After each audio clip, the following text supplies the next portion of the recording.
Faire connaissance un petit peu avec vous, Stéphane. Racontez-moi comment on devient vice-champion du monde du saucisson? Eh bien, en travaillant, tout simplement. Oui, alors, bon, ok. Mais, ça s'est passé comment? Du coup, moi, tout simplement, après le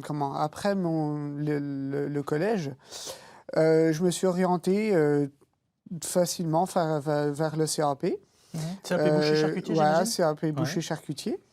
Parce que voilà, mon père a créé son entreprise dans la salaison. Et Dans le puis, Jura? voilà, dans le Jura. Donc, je savais déjà que je voulais faire ce métier. Ouais. Donc, du coup, je me suis orienté vers le CAP, qui est un bon moyen de rentrer dans la vie active assez rapidement quand on sait ce qu'on veut faire assez vite. Et puis, suite à ça, du coup, j'ai fait mon CAP de boucherie, charcuterie. J'ai travaillé dans différents établissements. Et puis après, j'ai intégré l'entreprise et j'ai repris l'entreprise. Vous Voilà. tournez par là. Ouais, moi, je veux qu'on vous voit un petit peu, Pas de Stéphane problème. Thorin, parce qu'on est fiers. Vous êtes du Jura, je le disais, vice-champion du monde de saucisson. Le concours s'est passé comment et où? Alors, il s'est passé à Vanosque au mois de juin. On est dans le sud, là. Hein. Voilà, on est en Ardèche. On est à 50 km de Saint-Étienne. Ouais. Euh, Et bon, le saucisson. Hein. Merci. Donc du coup, voilà, c'est passé sur un week-end. Il y a eu les dégustations, tout ça. En parallèle, ils ont fait un marché ouvert à tous. Et du coup, nous aussi, en même temps, du coup, on a vendu sur ce marché. À la fin de ce week-end-là, les résultats sont tombés. Et puis, il y avait déjà des résultats non officiels. Et les résultats officiels sont tombés un mois après. Non, mais Voilà. ça le fait quand même vice-champion du monde du Oui, saucisson. c'est vraiment...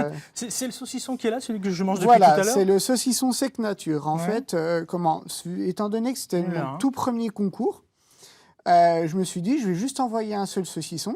On a eu le bonheur de voir qu'il a été sélectionné dans un premier temps, donc déjà très bien. Parce que pour un concours qui se veut le plus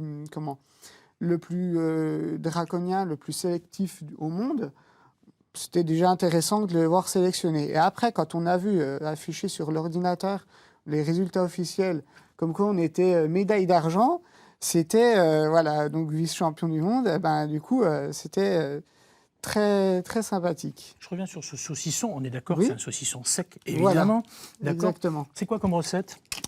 Alors, de la viande de porc, tout simplement, 100% pur porc. Et puis après, du sel, du poivre, des épices, un petit peu d'ail. Et Alors, puis voilà. Alors, il y a l'aspect Tout visuel, simplement. j'en reprends une tranche. Ouais. C'est ma troisième. Pour en prendre aussi, j'aurais l'air un peu moins bête. Vous en voulez une tranche, vous aussi? Tenez. Voilà. Voilà. Bon, après, je le connais. Hein, donc, Et très bien. Tenez, Stéphane. merci. Très bien, merci. On est un peu gourmand là, me dit-on. Dites-moi, il y a l'aspect olfactif aussi qui est très important. Bien On ne fait sûr. pas de la télé en odorama, c'est dommage. Mais je C'est peux vous dire dommage. que sur le plateau, là, ça sent quand même. Hein. Ouais, c'est sûr. Alors, le truc, c'est que voilà, un bon saucisson, il faut vraiment qu'il ait du goût, qu'il ait de l'odorat.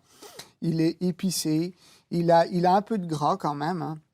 Faut au moins qu'il ait 15-20% de Alors matière justement, grasse. expliquez-moi une tranche. Alors, le bon saucisson. Alors, vous allez me dire, c'est celui-ci. Mais, pardon, pas facile de parler, la bouche est un peu pleine. Le bon saucisson, il n'a pas trop de gras, il est comment le bon Alors, saucisson? voilà, il est assez homogène. Il n'a pas beaucoup de gras. Il a des morceaux de gras pas trop gros. Voilà, parce qu'après, c'est un hachage un peu plus grossier. Nous, on essaye de lâcher assez finement pour que ce soit agréable en bouche. Donc, voilà. Alors, dites-moi, je suis certain que celles et ceux qui nous regardent se sont fait piéger aussi. Quand on voit des saucissons à moins de 2 euros, est-ce que c'est raisonnable? Parce que pendant les vacances, on les a tous vus, les saucons, les lots de saucissons à 10 euros les 5. Ouais, Ça alors vaut quoi, à moins ça de vaut 2 rien? euros, là, ça commence à être un petit peu piégeux, oui. Un bon saucisson, pour moi, il est autour des 15 euros, 20 euros, voire un peu plus après. Mais pourquoi alors justement Alors, une différence pourquoi? comme Parce ça? qu'un bon saucisson, faut prendre le temps pour le faire.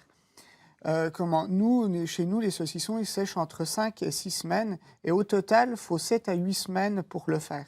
Entre la réception de la matière première et l'assaisonner et le produit fini, il faut à peu près 8 semaines. Donc, automatiquement, ça prend, voilà, qui dit prend plus de temps, prend... Stéphane Thorin, on ne peut pas toujours ouvrir le saucisson, le goûter comme on le fait là, C'est sûr. goulûment diront certains. Malheureusement, souvent le saucisson, il est comme, voilà, comme on le voit là, ici. Ouais, c'est ça. On le voit là, il pend bien souvent dans le magasin ou sur les étals. Exactement. Est-ce que déjà, voilà, j'ai un saucisson qui pend, est-ce que, voilà, celui-là, ok, il est champion du monde, mais est-ce que j'ai des repères? Est-ce qu'il y a des choses visuelles qui font que, voilà, je vais tout de suite savoir que c'est d'un moins bon saucisson? Alors, bon, là, vous prenez un saucisson fumé, donc du coup, il n'aura pas de fleurs de Ouais. développer. Mais Celui-ci, un bon alors. saucisson, naturellement, Mhm. voilà, il va avoir une fleur comme celle-ci qui va se développer. Ce que vous appelez la fleur, Une c'est quoi? Alors, c'est une moisissure, en fait. D'accord, c'est le blanc, en fait. C'est un peu comme sur un fromage. Ouais. Voilà, il y a un développement de moisissure, pardon. Et comment? Donc, du coup, c'est aussi ça qui va donner son goût. C'est un produit qui est vivant, un saucisson sec. Voilà, comme je disais, comme un fromage, c'est vivant. Ça a une maturation, ça a des bactéries qui lui donnent son goût. Alors, en fait. justement, parce Voilà. que c'est vivant, il faut le toucher, celui-ci. Alors, il est un il faut peu le toucher. Alors, après, voilà, tout dépend aussi des goûts des personnes. Il y en a qui aiment les saucissons bien secs, donc plus il sera sec, plus l'arôme sera développé, Ouais. plus le goût sera puissant. Après, il y en a des personnes qui préfèrent un saucisson moins sec. Il sera tout aussi bon. Moi, personnellement, je m'orienterais sur un saucisson qui est bien sec. Stéphane Voilà. Taurin, est-ce qu'on peut faire confiance au label de qualité? Vous savez, on voit des saucissons label rouge, saucissons Alors, pur porc, ceci, cela. Label rouge, c'est principalement l'utilisation des matières premières. Mais oui, globalement, on peut en faire confiance. Hein, c'est quand même très contrôlé. Donc oui, on peut faire confiance. Y a pas de Ça se souci. conserve longtemps, le saucisson? Parce que là, on voit quelques ouais. exemples de... Alors il y a un des petits et des saucisson, moyens. comme là, vous voyez, les gros saucissons, ils ont à peu près 9 à 10 semaines de sèche. Ouais. Oui, ça se conserve longtemps, étant donné que c'est un produit sec. Tous les produits secs se conservent longtemps. Vous le conservez où? Alors, dans un séchoir. Nous, on a un séchoir. Oui, alors Une vous, pièce- mais nous. Alors, Le dans conseil. une pièce, fraîche, pas trop humide. Surtout, éviter l'humidité. Voilà. Ou dans un torchon. Sinon, au frigo, bon, voilà. D'accord. Donc, on l'a compris, c'est pas forcément gras, un saucisson. Non, hein. c'est pas forcément très gras. Faut pas qu'il soit très très gras, mais il faut Mhm. qu'il soit un peu gras quand même. D'accord. Bon, Sinon, il n'est pas moelleux. c'est le bon saucisson, quoi. Il faut faire attention au boyau aussi, paraît-il. Voilà, dans le boyau saucisson. naturel. Boyau naturel, Voilà. c'est ce qui entoure aussi. Hein. Exactement, C'est ça, le c'est ça. saucisson. Hein. Alors, C'est c'est ça. pareil. Maintenant, le problème, c'est que les faux boyaux, entre guillemets, ils Ouais. arrivent à truander quand même. Ils sont hein. très Ils bien sont très faits, forts. Hein. oui, Ils sont très forts. exactement. Qu'est-ce qu'il faut? Il faut mettre un coup d'ongle. Il faut quoi pour voir le... Ah, ça, c'est très très difficile à voir une fois qu'il est sec. Frais, ça se repère très facilement, mais une fois sec, c'est vraiment très C'est difficile. pas à obligatoirement voir. marqué sur l'étiquette. Il n'y a pas une obligation? Si, normalement, c'est Mais alors, marqué c'est tellement boyau cryptique qu'on naturel. voit rien, quoi. Oui, voilà.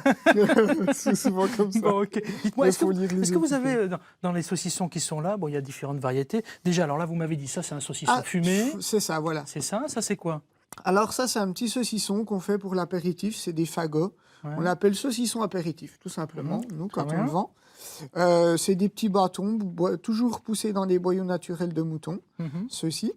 Voilà, ça se mange, on croque dedans facilement. Le gros, là, qui est ici? Alors le gros, ça c'est une grosse rosette qu'on l'appelle campagnard. Voilà, c'est un saucisson un petit peu plus, qui a plus de caractère, parce qu'on met encore en plus des grains de poivre à l'intérieur, du poivre en grains entier.